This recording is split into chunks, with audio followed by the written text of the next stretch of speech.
You're a leading advocate against domestic violence and a philanthropist and a guy who runs a celebrity golf tournament that promotes domestic violence awareness. What are your thoughts?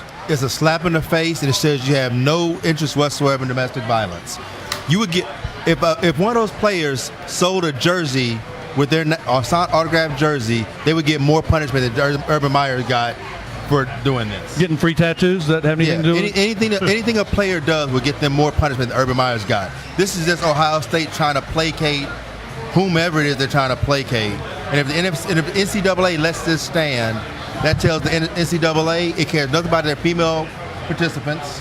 It cares nothing about their Title IX. I was about to say Title IX has to come into play somewhere. Yeah, it says they care nothing about Title IX students. It says they care nothing about domestic violence. It says if all we care about is winning, as long as you can win, you can do whatever you want to do. And if you start winning, then we may do something. But as long as Urban Meyer is winning and bringing us recruits and bringing us money, that's all we care about. Now, Jeff Hood, the coach and the former assistant coach is the grandson of former Ohio State coach Earl Bruce, the mentor of Coach Meyer. Yep. Now, I would think that a guy maybe like the coach here would stay, could have been involved in the police athletic league and would have stayed away from all these situations.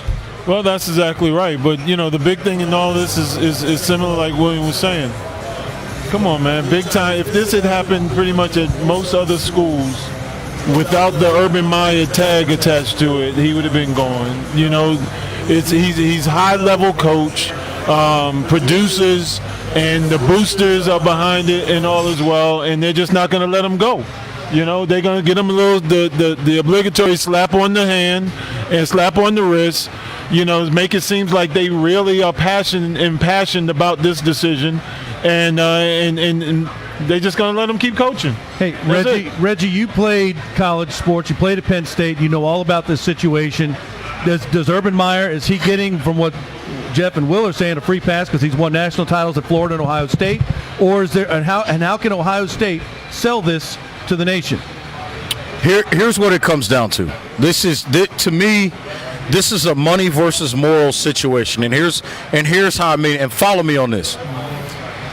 What I'm gathering from this and everything I read suggests that he did everything per his contract that he was supposed to do. I'm not saying that makes it right. So what they're essentially saying is, we can't fire him because he didn't breach his contract. We can't fire him for cause. So we got to pay him $38 million, one way or the other. On the flip side, Urban, from what I know of him, is an all or nothing guy. Either you're going to fire me or you're going to leave me alone altogether.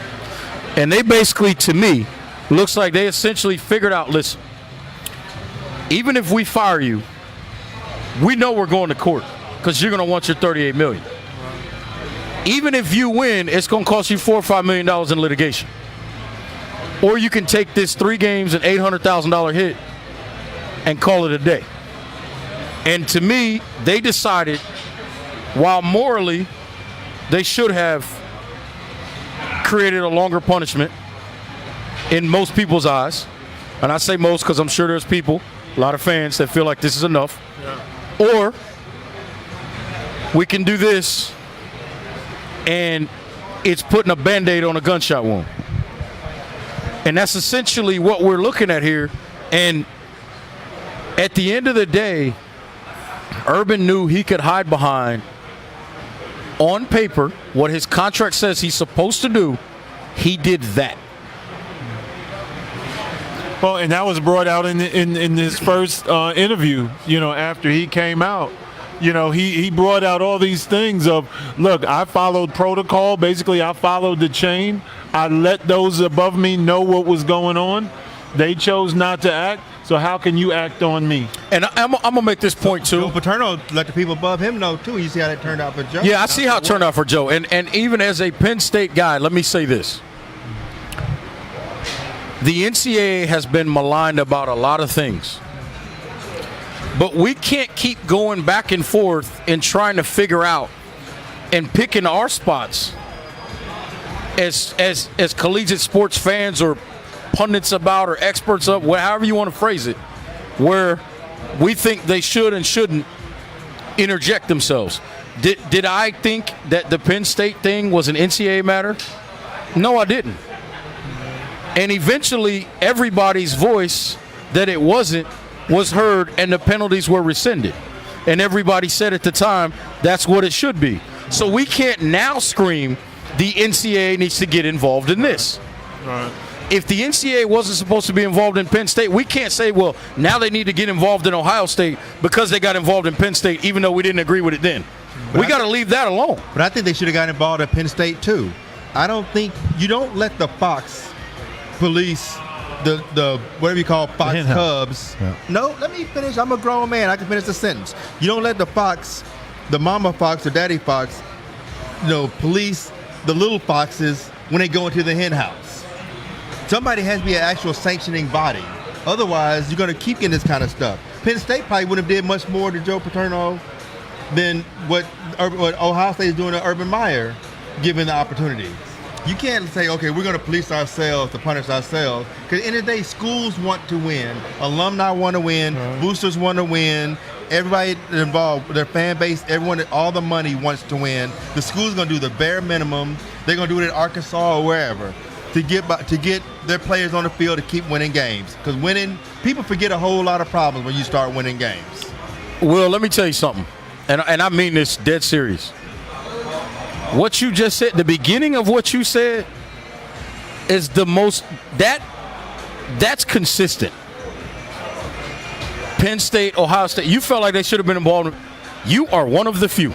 That's the only point I'm making. Whether it's Penn State, the North Carolina stuff with everything that's going on there, you can go back to the Ohio State tattoos. All of these things, people have been back and forth on whether or not they're NCAA issues. The college basketball scandal with the FBI, people said, well, the NCAA needs to let these kids go make their money. And then, the NCAA needs to leave that stuff alone. Then the FBI gets involved and everybody goes, well, no, this is an NCAA matter. Oh, now you want to – you can't pick spots. I agree. And to your point, you just said it.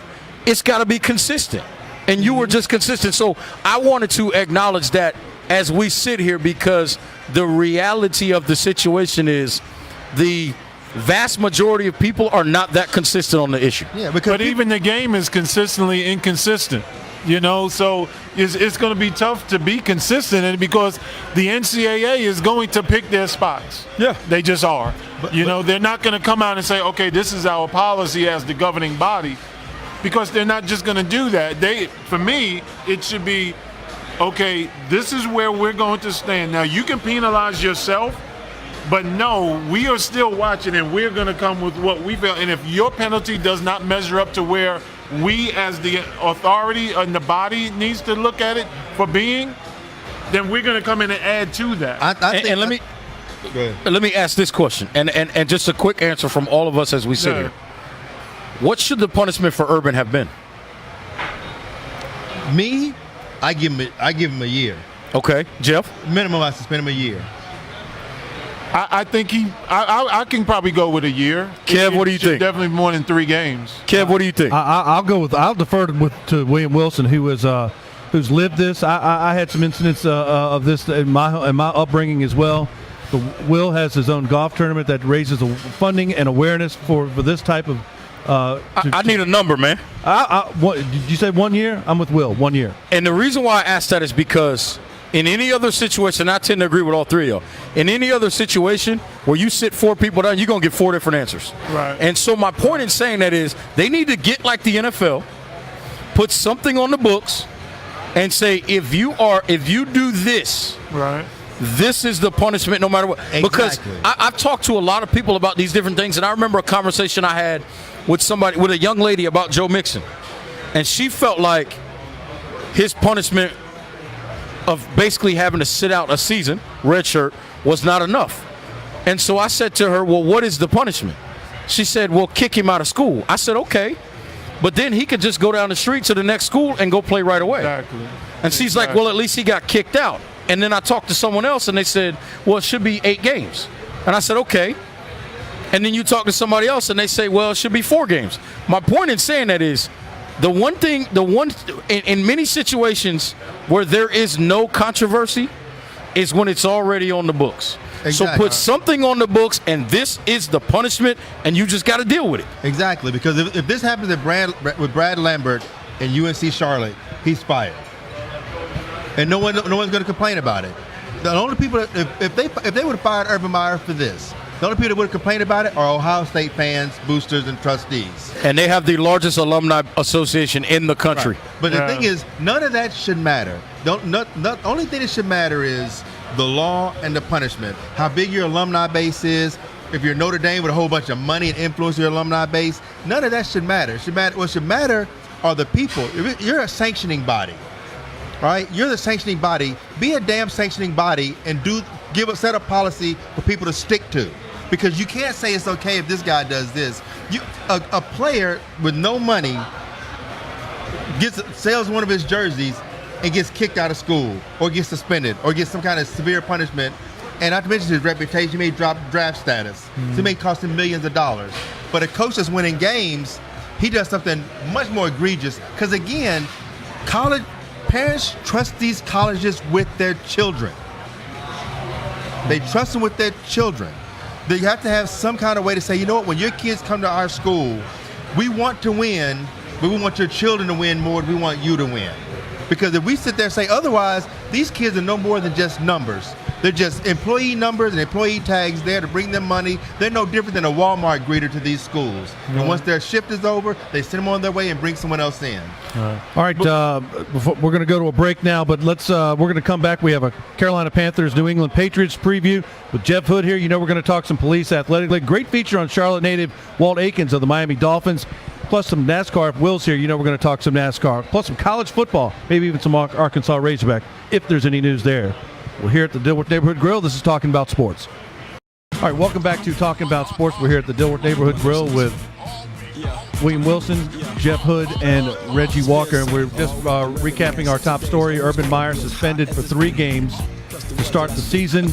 And, guys, I don't want to leave it there. Zach Smith, the former assistant, this is what's causing all this.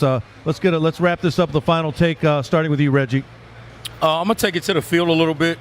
I think it was significant. The 3 games was significant in a couple of ways. Number one, most people don't think they're going to lose to Oregon State week 1 or Rutgers in week 2. You had to have a game in there that was potentially losable. Playing TCU in Arlington in week 3 is the closest thing to that. So from that standpoint, I think that's why they chased the 3-game number. 4 games would have taken them to Tulane, which whatever with Tulane. They're not going to lose a football game to Tulane, but it would have put his first game back on the road at Penn State September 29th. I think they want to make sure Urban's got a game on the sideline before that. And then the other piece, let's just call all of it, let's look at what they've created here with the suspension. He's allowed to prepare the team throughout the week, and then he has to sit at home on Saturday. That's not much of a suspension to me. And, oh, by the way, I'm just trying to figure out how in the hell do you suspend an athletic director for 17 days? What is that? He don't have to go to the games anyway. That was just... It just doesn't make sense to me. That's all I got. Well, you kind of went exactly where I was going to go with the athletic director. There's no reason whatsoever. You're talking about 3 games, and then you have the athletic director 17 days. He should have been at least 6 months from the standpoint of if Urban Meyer is saying, well, I let my superiors know, I let the chain know, and all of these things took place, well, then it's had to have stopped somewhere. So did it stop with Urban supposedly letting them know and then nothing happened? I would have let the athletic director give him a lot more than 17 days. And to your point, and like William was saying earlier, this is a revenue generator. Urban's coming back, big Penn State game, big money game, big all of these, these things. It should have definitely been back after those games had taken place as well, instead of those little meaningless games that Urban wasn't really needing to coach in anyway for them to win. I think Ohio State has set, they have a standard they always never seen to not maintain, and that's a trash leadership. Ohio State, you're the most trash leadership school in the country. When the stuff went with Jim Tressel, All this stuff going on, the coach had no responsibility for it. They kept him around. Maurice Clark walked right around to $10,000 worth of electronic equipment. No, all this stuff going on, he knew nothing about it. Urban Meyer, all this stuff going on with Urban Meyer. They have a history of doing nothing to their coaches. I mean, literally, you'd have to get their coaches on tape molesting little children to probably get half a season worth of suspension. That's probably the most that they would get. It's ridiculous. It's pathetic. They should be ashamed of themselves to have the storied program that Ohio State is, and the tradition and the past that Ohio State is. It's sad that you have the morals of a pedophile. You have no more morals to this. You're trash and you're scum with your moral standards. If this is the most you can do, especially in a time now where women are finally getting a voice, where they've been sexually harassed in the workspace, they've been beaten, all the things they've been dealing with. Women are finally getting a voice. For Ohio State to give a slap in the face to that movement, to do some trash like this, and say the women and victims, because not all domestic violence victims are female. Yeah. To say domestic violence victims and survivors mean less to you than games is morally trash. All right. Let's move on to the NFL. Reggie Walker, Carolina Panthers, New England Patriots. This is preseason game 3 where the starters play 3 quarters. And before we get into that, we understand DJ Moore, the first-round draft pick, wide receiver, received a speeding ticket, and it wasn't for running, Reggie. No, it wasn't.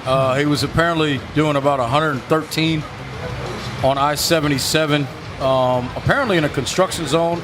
I've seen reports of. Look, man, I like nice cars more than anybody. I'm not going to get into what's on my dash, but I've never been anywhere near as fast as I can go. It's just something to me. I don't need 120 miles an hour, 115 miles, 113. I don't need to go that fast. I just don't. And so, I mean, DJ, look, man, wanting to get home might have been the reason, but 113 is just, it's unnecessary, man. You just don't need to do it. All right, Reggie, on the field now, Carolina, some more injuries. We already have offensive line injuries. Amini Silatolu, with Darrell Williams. Now Matt Khalil reportedly had a scope done. So 3/5 of the projected starting offensive line are down. So if you're Carolina, you're going with your depth, but that's not good either. No, that's not an ideal situation. I mean, you're in game 3 of the preseason. The one positive is generally in game 3 of the preseason, while you play your starters much longer, it's not like I wouldn't expect Belichick I'm sorry. It's not like you're going to see a whole bunch of exotic blitzes or anything like that from the New England Patriots. I think they're going to keep it pretty simple defensively, play a lot of vanilla coverages and those types of things. So the positive for this makeshift offensive line is chances are they're not going to see a bunch of things that maybe they haven't seen yet. And then on the flip side of that, you get a chance to figure out if some of these guys that you're putting in there as backups and depth guys can make a couple of plays for you and can be solid enough to get you through stretches of the season. The good thing for the Panthers, their bye week is after week 3 of the season. The other good thing for the Panthers, none of these 3 offensive linemen have been ruled out for the season. The bad news is they are going to miss games, and then when they get back, they have to play themselves back into a rhythm while taking snaps away from guys that may be finally into their rhythm that were backups that have had to become starters. So that's going to be an interesting dynamic. Jeff, Thomas Davis is facing starting the season with a 4-game suspension. But and he's talking about maybe playing another year. He doesn't want to go out like this. Thomas Davis, a great guy off the field, and he's going to see a lot more time, I would imagine, in preseason game 3 and 4. Yeah, how is this gonna? And TD's great guy. Great guy. But the thing that I think we've got to separate sometimes is our personal feelings versus what actually needs to go down with this team. And I'm just curious of 2 things. One, how much is that going to continue to stagnate the development of Shaq? When he keeps having Thomas Davis over his shoulder. When is it going to be Shaq's time to be able to take over that position? But also, in retrospect of all of that, is all of this happening because maybe Shaq isn't ready to take over those reins? So it's like, well, which one really is it? TD, do you need to turn it over, or man, we see that boy ain't ready yet. Let me hang on and maybe one more year to help get him where he needs to be. Will, you know Thomas Davis. Yeah, I mean, it may just be a tragedy of riches. Shaq may be ready right now, but you got somebody, if you can have that kind of depth where you got somebody, I mean, obviously he's not Thomas Davis yet, but you got somebody who say he's ready to start right now. Right. You get somebody that's that good right away, but you can still have him on the bench if you need to. And maybe during practice, you start working him in different other areas where you can put TD and Shaq on the field together. Because let's just face it, Luke is very concussion prone. Yeah. Luke can go out there and get a concussion tonight and be out half the season. Yep. So now you can bring in Shaq and bring him over somewhere else. Sure. 'Cause you got to plan for the worst case scenario, not the best case scenario. No question. But within that, what I'm getting at is not even just this year. If we're talking about, as you stated, TD maybe now looking at probably playing another year. Well, then Shaq does, like you said, Shaq can be a starter as well. Does Shaq start looking like, okay, now wait a minute now? No. I thought next year was going to be my year. No, he doesn't. And now it's another year that's going to not be my year. Well, here's what I mean. Here's the reality, though. The Panthers play a 4-3. You got to have 3 linebackers on the field. Sure.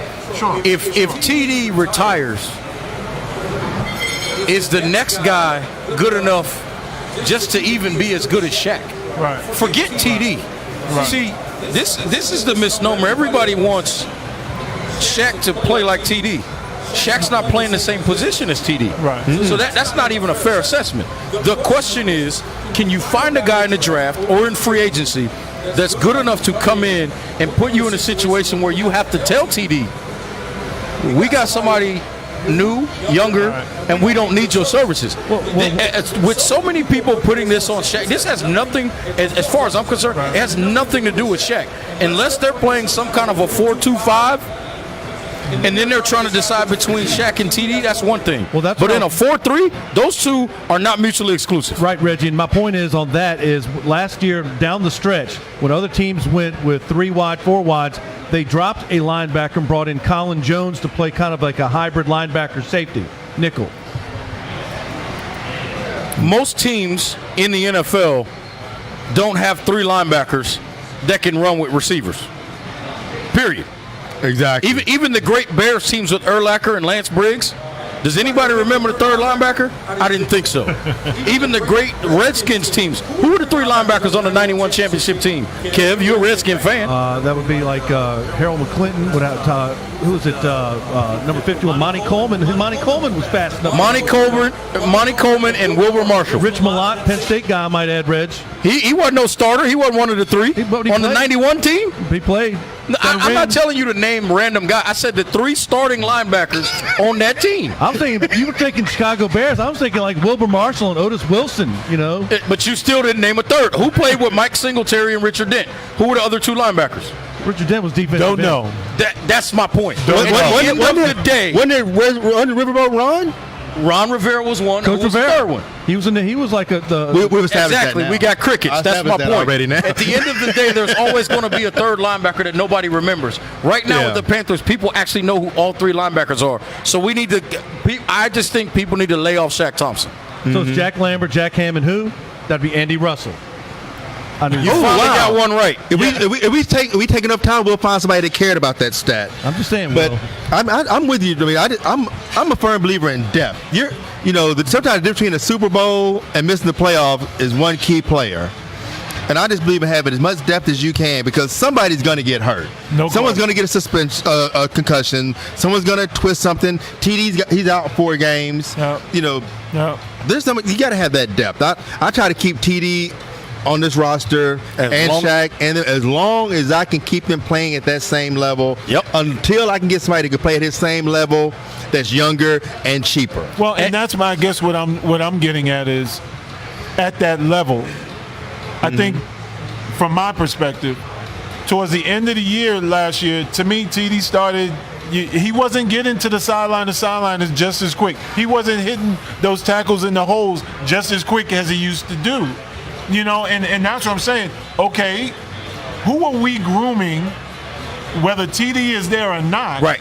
TD's getting older. Father Time is undefeated. Yes, he is. Okay? Yeah. So, I'll give you that. Do we have that is willing to, not willing, who is able to be able to step up to take over that position. And that's what concerns me as well, is whether it's Shaq or not Shaq, the cupboards is getting a little dry in that position. Especially when you're weak secondary help too. Well, Exactly. here's what I will say about TD, and that may be something you saw on tape, and I'm not gonna dispute what your eyes saw. Right. How old is TD? What about at least 36? 50? No. He's like 75. 36? He's like 75. Yeah, 176 years old. Yeah. He's 176 in football Don't years. make me start using them Coming to America references. But TD is about 36, right? Yeah. Now, with losing that time with the ACL injuries, not his knees, but the rest of his body is probably more like 33. That's when a lot of times you start to see that decline. So I'm curious to see this season and potentially next year what he looks like. If we start to see that decline, then okay, sign me up. Right. But right now, if you don't have anybody better than him as a linebacker behind him, Sure, you got to put him in. roll with it because Gotta he's put still him in, balling. And to without me, question. as long as a dude is balling, let him ball till he can't ball no more. Rule number 1: maximize your assets. What's the rule? Ball till you fall? That's it. TD ain't failed yet. No, but he's slow. But the He thing is, ain't fall yet. but the thing you got to he's remember though. stumbling. But the thing is though, a slow TD is faster than half the league. Yeah, that's my the thing point. I remember. TD ran a 4.33. You know, TD was remember they drafted TD to deal with Michael Vick. Yes. You know, Yes. so TD losing a step is still faster than a lot of guys. Let me in the ask you league. Again, what I was talking about, remember what I said, though?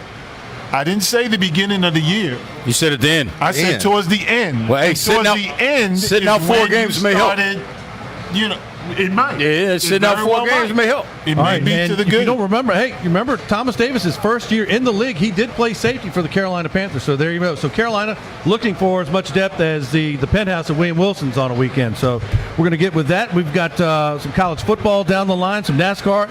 Let's talk with Jeff Hood coming back after the break. Great feature on Walt Aikens of the Police Athletic League. We're here at the Dilworth Neighborhood Grill. This is Talking About Sports.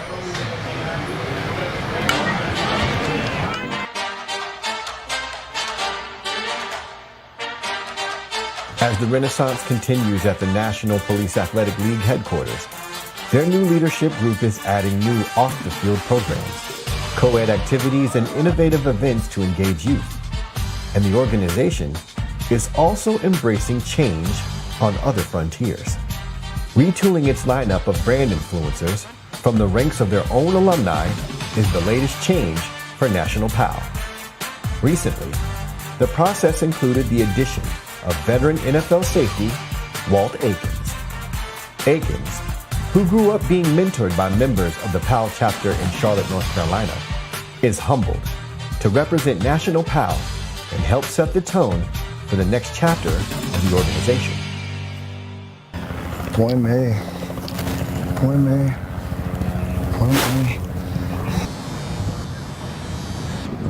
Okay, I see you, Drew. Easy. Slight work, huh? Slight work.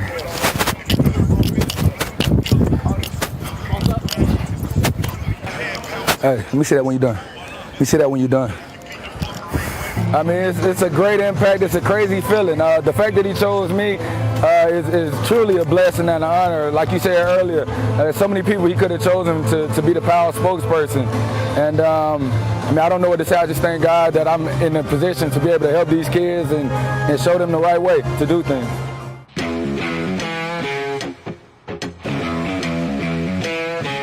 PAL was a big influence in my life. It's how I started playing football. And I feel like I had no choice but to give back by joining PAL, and being that I'm in the NFL, you know, kids look up to me and I can share my story, share my testimony, and just show them that PAL is a gateway to open up a lot of doors for you on and off the field. I think Stephon Anthony might have been a PAL kid. He's from this area as well. And Casey Collins went to Philip O'Bear. I think he's a PAL kid too.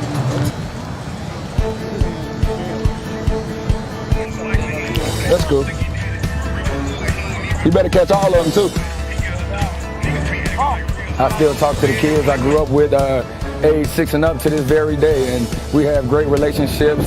Some of them help me out. They might be business partners or whatever, but just being in that environment, safe environment, get you out of the house, go have some fun, active in the community, all the good stuff. You good? Oh boy. But if you ask him what has been the biggest impact of the organization on his life, you'll quickly learn that PAL participants are not just running around on a field or a court to pass time. National PAL is helping make America's youth successful by teaching kids the skills they'll need when the ball stops bouncing. It was a little bit of both. You can't just single out one thing. You know, the mentoring was a great part of it, but also being in that team environment, it builds character and teaches you how to work in a group and work with people and stuff you use in everyday life. So I take everything from PAL and use it in my life to this day. Thanks to the principles he learned at PAL, Akins became a star player at his alma mater, Liberty University, before being selected in the 4th round of the 2014 NFL Draft by the Miami Dolphins. Just as he was in college, Akins is regarded as one of the team's most influential members due to his ability to motivate those around him. Exactly what National PAL CEO Jeff Hood was looking for. Walt plans to do the same in his role as PAL's national spokesperson. Just live every day like I want to leave a legacy. You know, kids look up to me every day, so I mean, I gotta go out and put my game face on every time I go out, every time I'm in the public's eye, every time they see me. I want them to see something positive and good.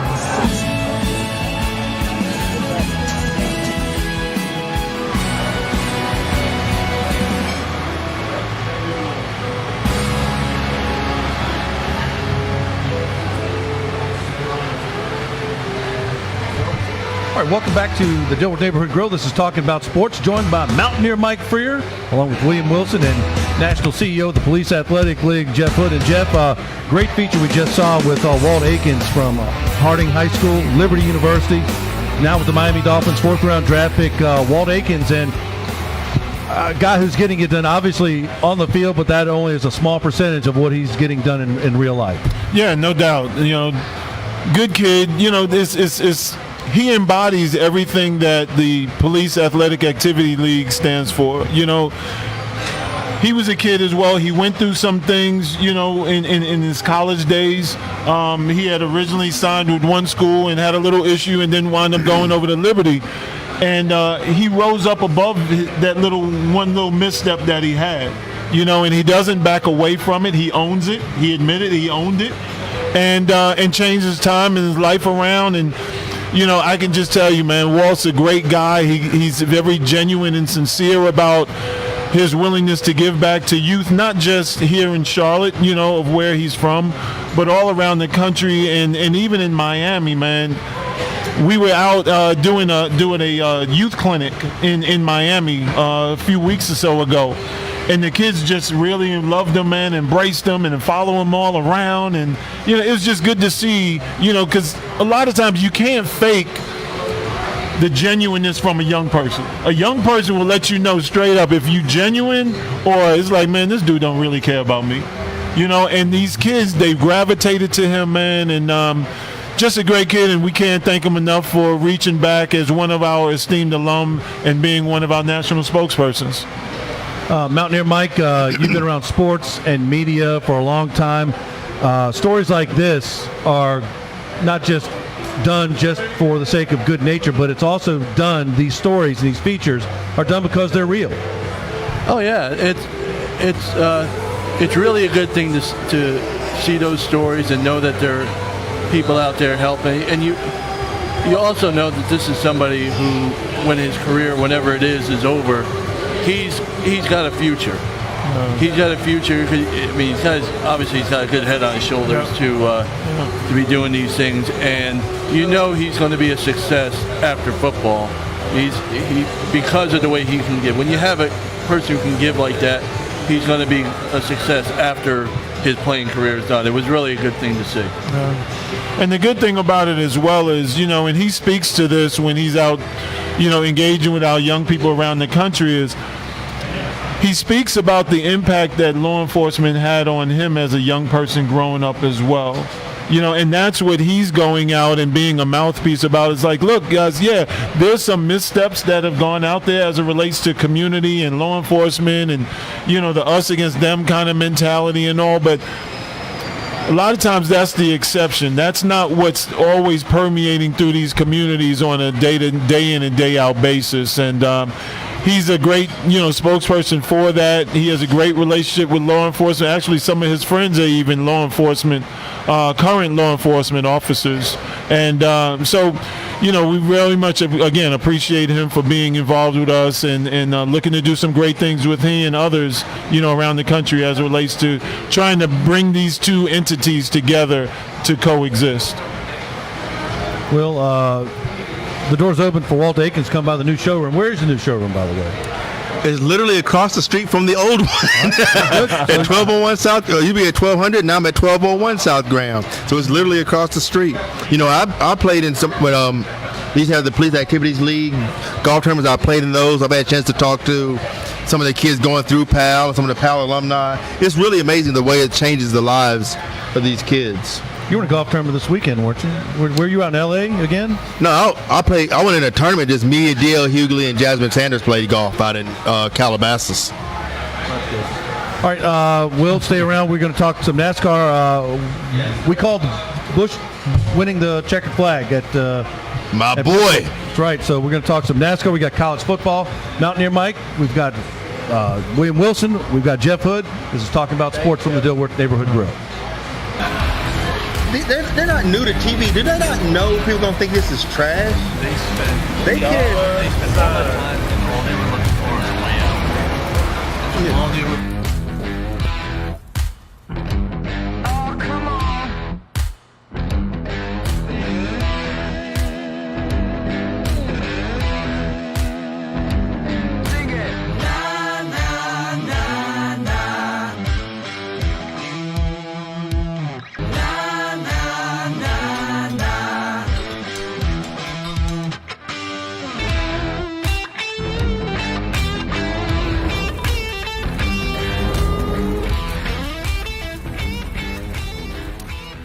Full time now. All I gotta say is it football season yet? This stuff is too good to pass up. There's so many things that have to go right in a no-hitter. A huge game changer. I would have won the Powerball like 6 times.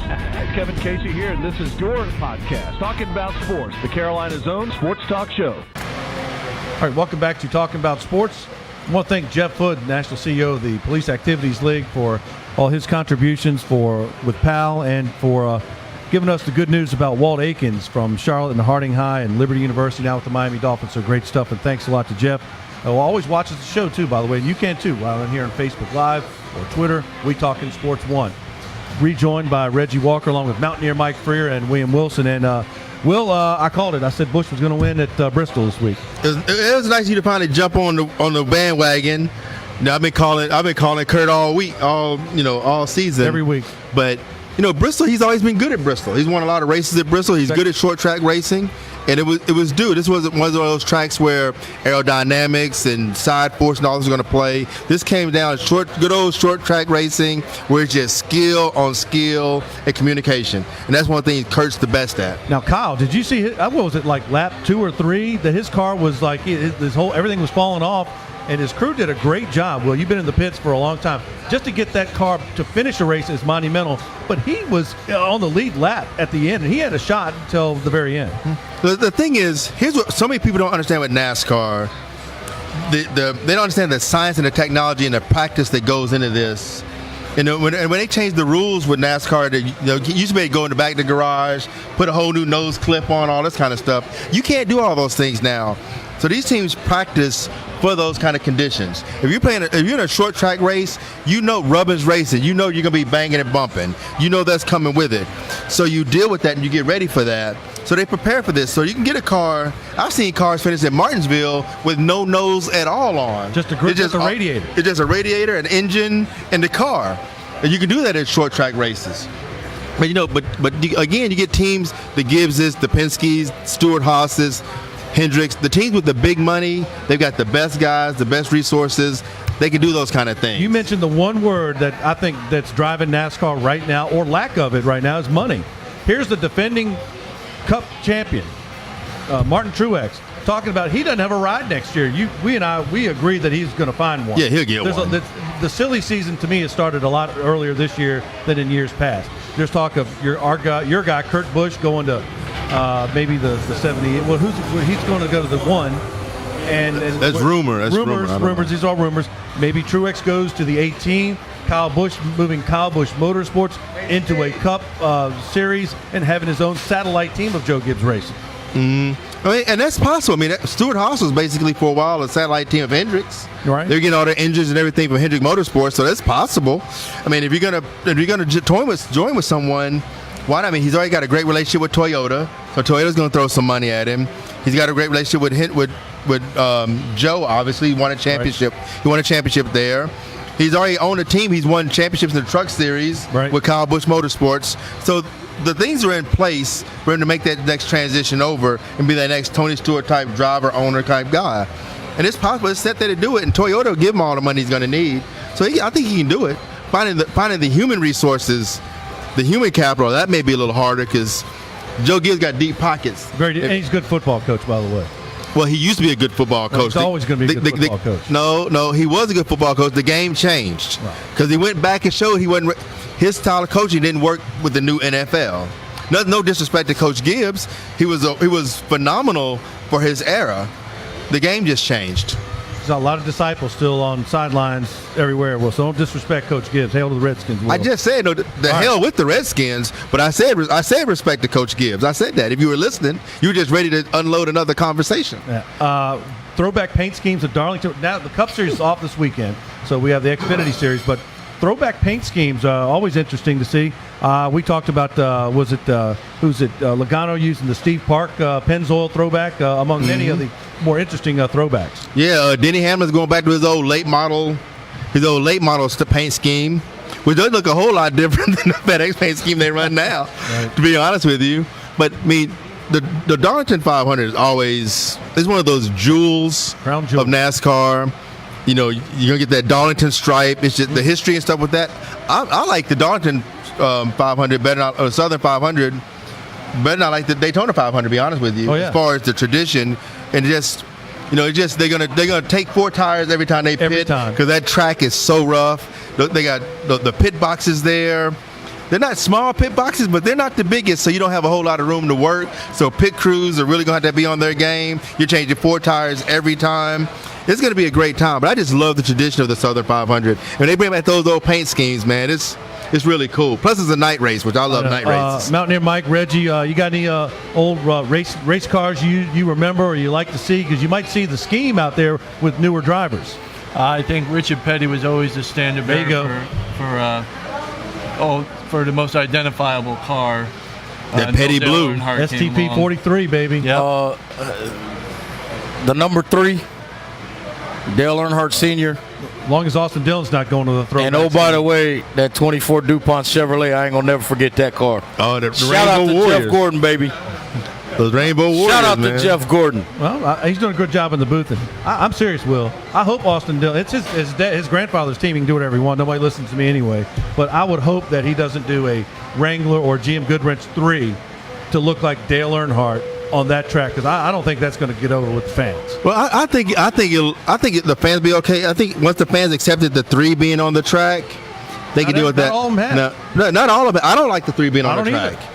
But, it is what it is. I don't want to be Don Quixote fighting windmills with toothbrushes, so it's just really not worth taking on that battle. But I think once you saw the 3 on there, everything else is just open season from that point. I think the fans would much rather see Dale Jr. come back, race one time, and, put a 3 scheme, something like that. I think it would be cool. Has he closed the door on doing like the All-Star race next year? Or do you think he could? I don't think any doors are closed in NASCAR. So it's basically week to week. We change the rules as we go along. You think it's kind of like that? Is that what you're saying, Will? Well, I think everyone does. I mean, it's like, they always say they retire from full time, which means they can. Plus, retirement, you can just do what you want to. If someone says, "Hey," you get that urge to go race, that itch to drive. People come back all the time. They come back. It's kind of like boxing. Especially if that check is long enough. Yeah, look at Austin Bill's going to be coming back running some races. What is that, an Xfinity race he's doing? I don't even remember. But that's just what they're doing now. It just goes with the territory. It's like boxing, Reggie. Tyson Fury's retired, but wait a minute, he's not. He's going to fight our guy Deontay Wilder, which I think is a good fight. And Fury has never been beaten for the belt, and he's fighting the guy who has his belt. I like that. I think that's going to be an interesting fight. As we know, in his last fight, Deontay Wilder was in some trouble, but that right hand at the end of the long arm of the law, if you will, can close the show at any moment. Fury's got big-time power as well, so it's going to be interesting to see. And then, of course, Anthony Joshua, he's got his fight coming up as well. So at the end of the day, the two winners of these two fights, at minimum, we better see by March or April of 2019. I wouldn't mind, well, the old days, you'd see the Allison brothers and Cale Yarborough. Of course, that was at Daytona, but there's been some notable confrontations. Not just, who was it? Ricky Craven, and was it and Kurt Busch? And yeah, they were going all, up to but on the final lap, that's what you do, and all drivers understand. On the final lap, all rules are off. You do what you have to do to win the race. Just like when Kyle Busch and Kyle Larson, Kyle Larson tapped Kyle, got him out of the way, passed him. Kyle came back, tapped him. They both understand that's just go. When it's the final lap, you put everything out there. Every driver would do that. You just don't do it with 50 laps to go. I heard a guy do the old Felix Sabates small fortune joke on TV the other day. He didn't tell it like you and I did, but by the way, Kyle Larson with that 42.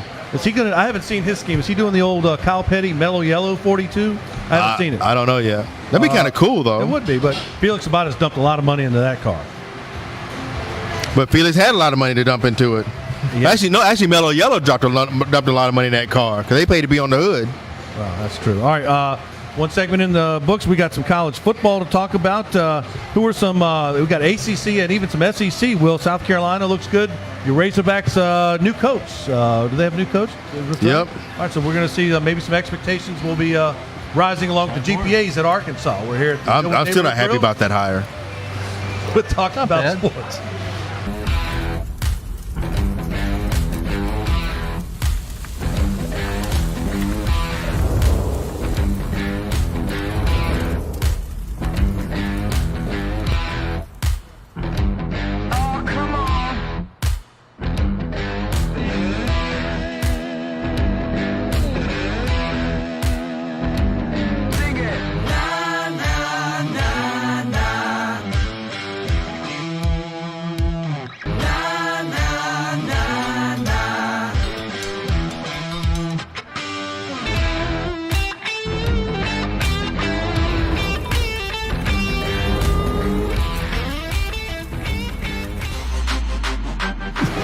All right, welcome back to Talking About Sports here in our last segment. We've got college football to talk about, ACC and SEC football. Mountaineer Mike, your West Virginia Mountaineers taking on from the SEC, the Tennessee Volunteers. Big 12 and the SEC here. Everybody's talking. I know you're hearing about it. West Virginia, exciting offense. And what has Tennessee got on defense to stop them potentially? That's a very good question. We'll have to wait and see. It's Jeremy Pruitt's first game there as Tennessee coach. I know there's. I thought I read over the summer there was a definite lack of talent at Tennessee that they hadn't seen in a long time, which will turn around with Pruitt and stuff. I mean, it's going to be very interesting. I think, ESPN's All-American team had Will Greer as their top quarterback, had David Sills as one of their wide receivers. So, I mean, West Virginia is going to be bringing a lot of offensive firepower down here to Charlotte. And from the Mountaineer standpoint, I suspect there's going to be a lot of 45-40 games. Now, where they end up on which side of that score is, let's wait and see. But I think West Virginia's going to score a lot of points. I think they may give up a lot, too, as we go Well, the along. higher the score, the more it favors West Virginia. That's fine with me, too. Reggie, I saw a poll this week, a coach's poll, off-the-record poll, if you will. Willie Taggart and James Franklin voted most overrated coaches in college football. I don't know about that. Well, I think Franklin's done a good job. I'll say this in terms of Taggart. I think it's just because a lot of people haven't seen him at a major college program, a Power 5 program. with a full load of talent that he recruited over a 3-year stretch. He's won everywhere he's went. The teams have gotten better everywhere he's been. We just haven't seen him over an extended period of time at anywhere because, again, he was only at Oregon for a year. He wasn't, South Florida wasn't considered that type of job before that, Western Kentucky. So that's part of that. And then with James Franklin, listen, people saw him win. He won games at Vanderbilt. He didn't just win games at Vanderbilt. He made them really good. But to win at Vanderbilt in the SEC and find a way to get to bowl games every year, I don't care who you are, that's getting something done. Absolutely. And then he's done nothing but stay in contention at Penn State. So I think people need to kind of calm down and let this thing play itself out. But again, overrated, there's a whole lot of people that are overrated. And those two guys, to me, one of them to me in Taggart, there's not enough of a sample size, and then the other guy, James Franklin, tell me what it is that makes him overrated, because I think anybody in the country will take a guy that at least since he's been at Penn State, they've won at least 8 games every year.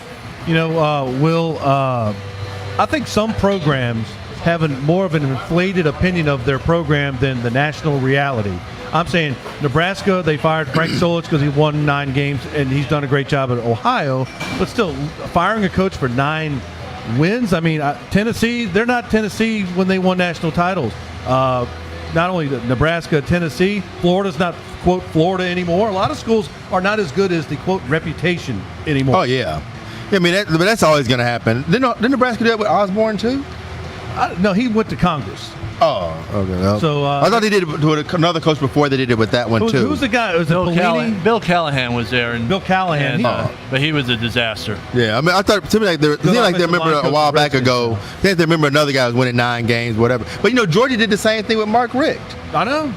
Bo Pelini is the guy that Bo Pelini, right? He's now was there at Nebraska and was winning 9 games a year every year, but he was losing 4 games a year every year because they would end up 9-4 every year. And so it depends on, are you a fan of winning 9 games every year, or are you sick and tired of always having 4 losses? Yeah. And Nebraska fans are sick of having 4 losses. Yeah, but I think a lot of your I call them blue blood programs, they just think they think it's their birthright to win these games. Chapel Hill the same way, Kentucky, Louisville, and football. Basketball. Nobody's talking Kentucky football. No, but basketball. There's certain teams that just think they're just born. Texas, they think they're just born to win football and basketball games. The preseason top 25 for the first time in this decade. Yeah, but if you talk to their fans, they're supposed to win a national championship every year. That's ridiculous. They're just like I'm a Razorback. I'm a Razorback fan, alum, whole nine. I'm realistic with where we are. I'd love to see us win a national championship game. But right now, I just love to see us just make that corner and be consistent. Get back to where Petrino had us and be there for a while and be consistent with it. You need to know your role. That you've accepted the know your role for Arkansas, and you're fine with the belt bowl. Well, no, because I think we've got too much money, too much facilities. We don't share the state. We've got too much going for us to do what we're doing. Petrino had us where we should be on our way to going. Is Chad Morris the guy? I don't know. I don't love the hire. I'm gonna pull for my team because I love Razorbacks. I'm gonna give him a chance because, Bill Belichick was trash till he got to the Patriots. Now he's a legend. So I'm hoping Chad Morris could turn that at Arkansas. And if he can, I'm all for it. Now, Reg, some quarterback questions at North Carolina, and you've been all over the defensive line at Clemson. And Greg Dortch at Wake Forest. I think Wake Forest is my sleeper team in the ACC this year as we see some great food here coming in. We got some kind of a taco bowl, I think, and we got to come over here. Steve, what is this? We got some of our famous wings. Let's get a ruling here. What do we have here? All right, so in the middle, we're starting off with our food special for this afternoon. It's a giant taco salad.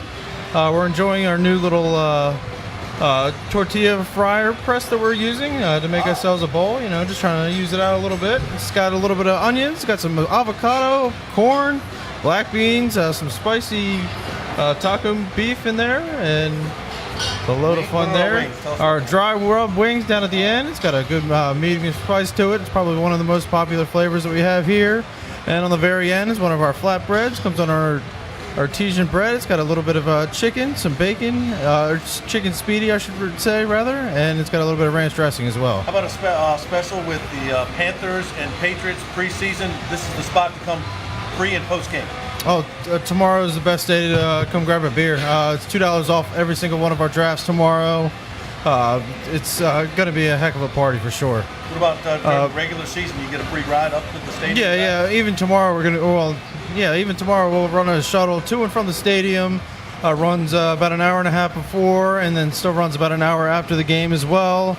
It's free parking here, so you really can't beat that. Come and grab some good food, grab a couple of beers here, Tailgate and then head on up. What about a tailgate special? We got the buckets of beer and wings and all Buckets of beer. Tonight's going to be $12 for a bucket of any of your domestic beers, Bud Light, Miller Lite, Coors Light, or 18 for your Heinekens and Coronas and other beers like that. Right on. Hey, appreciate it. Hey, man. Thank you very much. And I'm going to get as much usage out of this line. Get the designated driver. You don't need to be Brian France. Right? Yeah. I'm going to get that. I'm going to use that while I can. Yeah, DJ Moore may be having a designated driver. Well, I don't know about a designated driver. He's going to need a slow driver. Well, that would be if he can't drive, then he's someone designated as his driver. He's just constant. He's his designated driver. All right. Final thoughts, Reggie Walker. Yeah, I'm gonna go local here. High school football. Independence High School has their first home game of the season on Friday night, and their projected starting quarterback, Flash Simpson, was recently found unconscious and later died. Not sure what the circumstances of that are. Just a 16-year-old kid listed at 6'4", 205 pounds. By all accounts, not only did he have talent, but obviously everybody loved the kid. And it's just going to be quite an emotional scene. You feel for the family of this young man as well. But right now, it's just going to be a really tough time for the Independence High School football team as they start their season tomorrow night against Hopewell. And you just continue to not only pray for the family of Flash Simpson, but you also pray for his teammates as they deal with such a tough time. Hey, Reggie, are you doing any high school football coaching or commentary this year? I'm not doing any high school commentary this year. All right. Mountaineer Mike? I'm going to turn to baseball here this afternoon. Actually, right now, as we speak, the Giants are playing. Reggie's Giants are playing my Mets, and it's Madison Bumgarner against Jacob deGrom. And I bring this up because as the season winds down in Major League Baseball, you're going to see a lot of things at pennant races or whatever, and you're going to have a lot of awards mentioned. And my guy Jacob deGrom is getting some serious consideration, as he should, for the Cy Young Award, despite the fact that he only has an 8-7 record. He has an ERA of 1.71 coming into today, which means simply he's on a very bad team this year that can't score runs for him. There's a very good chance he could finish the season 500 and still have an ERA under 2. And by all accounts, he's still the best pitcher in baseball this year. So if you got a chance to watch, or at least watch the highlights or whatever, check out this game today. Bumgarner, who actually already endorsed deGrom for the Cy Young Award. It's quite a scene. deGrom goes up against everybody's best, pitches tremendously all year, and just has been on the wrong end of the score too often than not. But an ERA that he's going to finish under 2, and in my mind, he's been the best pitcher in baseball. So it's a pretty unique story. You know, Mike, that reminds me of Felix Hernandez a couple of years ago. What was he, 13-7 and won a Cy? Yep, he had a low ERA for all the same points you just pointed out. Yep. I mean, there's a chance if he gets to 10 wins, it'll be a party at Citi Field because he's been so good this year, but really doesn't have anything to show for it other than a really good ERA and WHIP and all that stuff. Will? I'm going to talk to sports media. Can we please stop showing children on these Little League baseball games? Let these kids have a chance to be kids. Let them enjoy the game. Let them enjoy being 10, 11, and 12 years old. I get sick every year you see this little 12-year-old kid crying in the middle of this outfield because their team lost or he missed the ball or whatever. Get these kids. You have plenty of time to ESPN, Fox Sports, all of you. You got plenty of time to exploit them once they're adults to getting paid or they're in college. Let them have their childhood. Let them have at least a little bit of innocence. It's bad enough that coaches are offering scholarships to 8th graders. That's pathetically ridiculous enough in and of itself. But now you want to add on to it by putting these kids all over television. And I've got to look on ESPN to see 12 and 13-year-olds or 15-year-olds, whatever age they are, playing Little League World Series every year. let them be kids at least for a little while. You got plenty of time to exploit them once they've matured enough to understand it and take on that kind of responsibility and pressure. Did you see the announcer slide down the hill? He had his suit on. He had a whole suit. He had it looked like what Sage Steele said. What are you doing sliding down the thing? It was raining. They had all the kids were doing. They were sliding down in their uniforms. And the announcer, one of the ESPN guys, he just takes his tie off and goes down there. $5,000 suit. That's cool. He needs to come to the showroom, get a new one, replace that one. We can make it happen. All right. I want to touch on just something real quick. Reggie and I talked about it. Boxing. Tyson Fury fighting Deontay Wilder at some point this year, and Anthony Joshua is fighting a mandatory defense. We all want to see these four guys determine the top two, who then will determine the number one. Don't let the dollars corrupt anything. Let's have a legitimate heavyweight champion of the world in professional boxing. And with that, another exciting edition of Talking About Sports is in the books. From the National Police Activities League, Jeff Hood. Thanks to Kevin Tolbert, our executive producer, as always, for making everything happen here. Reggie Walker, Mountaineer Mike Freer, and the North Carolina Military Veterans Hall of Famer himself, William Wilson. I'm Kevin Casey. So long for now.